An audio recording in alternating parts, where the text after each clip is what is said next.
Hey, little darlings. Today we're going to start fiscal policy, which is a pretty short unit. The first thing we need to do is just review a couple topics from previous units.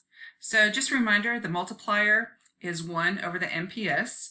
And if there's an increase in spending, such as government spending, there's an initial increase. There's a greater increase to national income and consumption than the initial amount spent. So that's 1 over the marginal propensity to save, and then we multiply it by the change in government spending. And then the second topic I want to quickly review is demand pull inflation. Remember, inflation is a general price level going up, and it occurs when aggregate demand outpaces aggregate supply. Definitely not happening now, but it's basically the too much money is chasing too few goods. Unemployment tends to be very low, and spending, high spending causes inflation. So our example to the Fort Collins housing market, in that we had a lot of the prices just going up faster and faster. Rent was going up, the price to buy a house was going up. So that's a local example. Inflation would be, we're looking at the entire country, but so demand is outpacing supply. Okay, now to start fiscal policy. Ironically, we're going to start with no fiscal policy, but non-discretionary fiscal policy means the government doesn't take action. There's no changes. Get it? No, non. So it automatically occurs due to the United States tax system. It's sometimes called a passive or automatic policy. So we have some built-in stability in our country based on our progressive tax system. So those of you that took finance might remember the tax bracket, and you saw that as people, and this goes for businesses as well, but as people earn more, they're taxed more. So, and people who earn less are taxed less. So during a recession right now, households and businesses earn less, so we pay less on taxes. My husband's on furlough in 2 weeks, and our taxes go down because of that. Our income is dropping. During high inflation, both businesses and households are earning more, so you pay more in taxes. So this is a built-in stability due to the United States progressive tax system. Okay, so now we're going to talk about discretionary fiscal policy.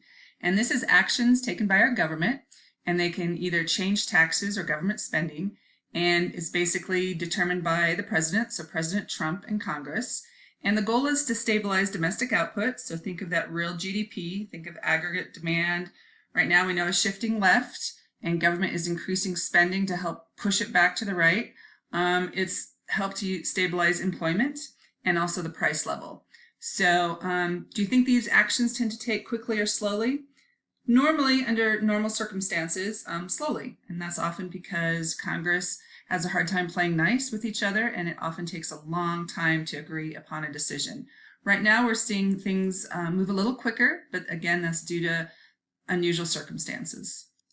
So expansionary fiscal policy expands government spending or reduces taxes, and it's used during a high recession, high unemployment. So right now we're seeing some major expansionary fiscal policy with a stimulus plan and changes to help businesses as well. So we're in fiscal expansionary policy right now, and that's by increasing government spending or decreasing taxes or some combination of both. So President Obama had a stimulus package for the Great Recession, and it definitely helped us get out of it. You used to be able to watch a map and see where money was being spent in different states, and it would light up. And then we even had somebody working at Rocky who was part of the stimulus package. She worked with the ACE program and helped students find jobs.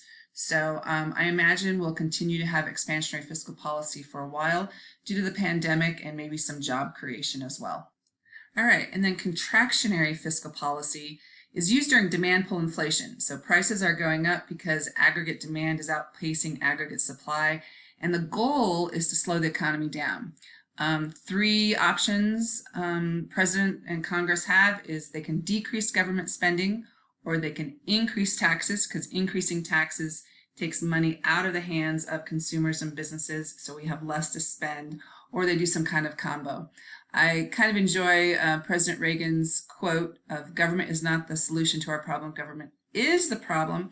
It's slightly ironic because if you look at the data of spending when he was president, he definitely did not reduce government spending. Anyway, So contractionary means to make the government smaller. Expansionary is you're expanding the government, making it bigger during a recession.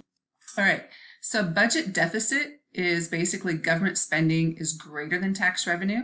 A deficit refers to the spending over a course of 1 year.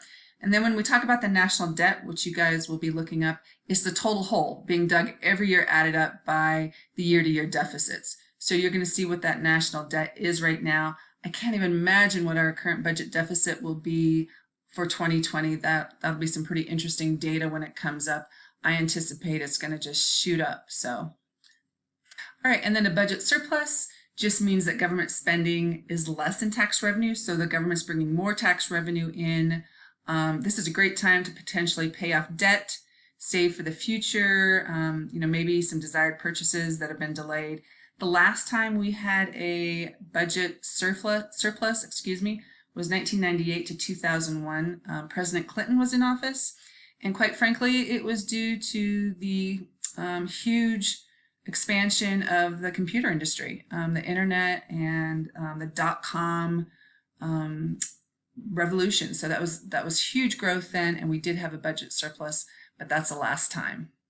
All right, and then the full employment budget, it basically looks at what the federal budget deficit or surplus would be if the economy were to operate at full employment. It indicates whether any of the federal government's fiscal policy is, if we're basically over or under stimulating the economy given the current position in the business cycle. So for example, pre-pandemic, think back, feels like ages even though it wasn't that long ago, our unemployment rate was below the natural rate of unemployment, which is 4 to 6%. So this really, during this period of economic prosperity, we really should have been looking at reducing possibly government spending or paying off debt, and because that would have been the appropriate action by the government. Right now, we obviously can't do that. Right now, you've got to have expansionary fiscal policy due to the pandemic. But the full employment budget looks at what should the fiscal policy be based on what the economy is doing as far as real GDP, unemployment, and the price level goes. Okay, so now we're going to talk about the crowding out effect theory. This is a really popular question on an AP macro test. It means that the increased government spending will cause the interest rate to increase. It's really important that you note that fiscal policy does not change the supply of money. There's a higher demand for money because they're potentially using it. So that higher interest rate, consumption, investment spending will decrease. This crowds out the effectiveness of expansionary fiscal policy. So this is kind of a graph of what's going on with the crowding out theory. We don't need this graph until a bit later, but you'll see that the money supply is perfectly inelastic. It's perfectly vertical. And then you'll see the demand for money is shifting to the right because the government's spending more and the supply of money isn't changing. It's causing the nominal interest rate to go up. And so when the interest rate goes up, consumers spend less and businesses spend less. So the theory is that crowding out makes expansionary fiscal policy less productive or less efficient because of a higher interest rate. Okay, this is really important. Fiscal policy is actions by politicians. It does not change the supply of money.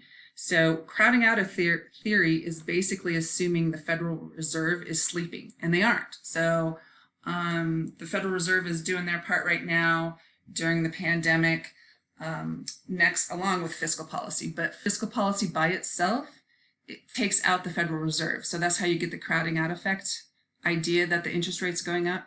Not that you're seeing that right now. That's why I want to make that clear. Fiscal policy does not change the supply of money. That can only be done by the Federal Reserve, which is monetary policy, and that's our next unit. All right, so this is our last slide, and that's the net export effect. And so if the interest rate goes up because of increased government spending, the dollar's worth more. So higher interest rate, the dollar's more rare, it's more valuable, it's harder to get because of the government spending using our dollars, and now the dollar's appreciating. Well, if the dollar appreciates, guess what? Canada, Mexico, China, whoever, our goods are now more expensive. So net exports decrease, making fiscal policy on its own less effective.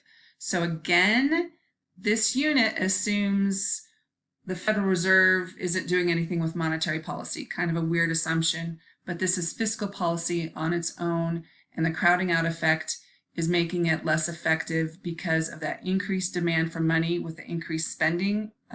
Government's using our dollars, and so it makes it less effective without monetary policy. So fiscal policy is all about government spending, either increase or decrease, government taxes, either increase or decrease, or a combination to both, and when should government increase spending or decrease taxes, or when should they decrease spending and increase taxes. Anyway, hope you have a great day. Until next time, bye Lobos.